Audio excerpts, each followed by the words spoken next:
کہ رمضان کے احترام کرنا اتنی بڑی فضیلت رکھتا ہے کہ اس کی بنیاد پر جنت بھی نصیب ہو جاتی ہے۔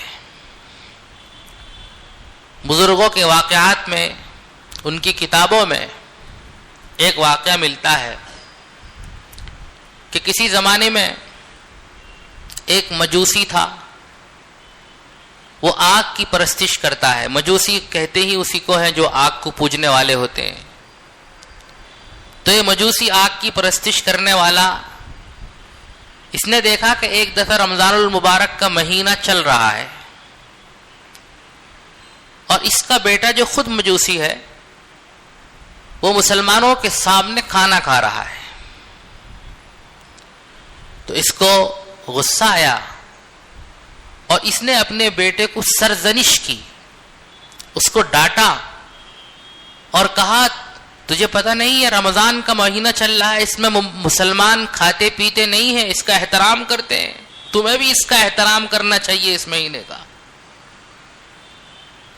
اس نے اپنے بیٹے کو سب کے سامنے ڈانٹا۔ چند دن ہی گزرے تھے، 1 یا 2 ہفتے، اس کا انتقال ہو جاتا ہے اس مجوسی کا، باپ کا۔ تو وہاں کے جو بڑے عالم تھے انہوں نے خواب میں دیکھا کہ یہ جو مجوسی ہے یہ جنت کی سیر کر رہا ہے۔ انہیں بڑا تعجب ہوا، کافر اور جنت میں؟ تو انہوں نے اس سے خود ہی پوچھا کہ ارے بھائی تو مجوسی تھا اور ہم سمجھتے تھے کہ تو کافر ہے، اور ہم نے پڑھا ہے کہ کافر جنت میں نہیں جا سکتا، تو کیسے جنت کی سیر کر رہا ہے؟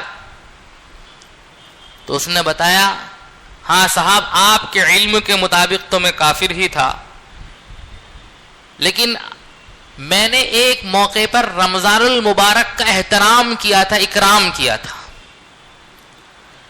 اس احترام اور اکرام کی بنیاد پر اللہ نے مجھے ہدایت عطا فرمائی موت سے پہلے، اور جب میں مرا ہوں تو مسلمان ہو کر مرا ہوں۔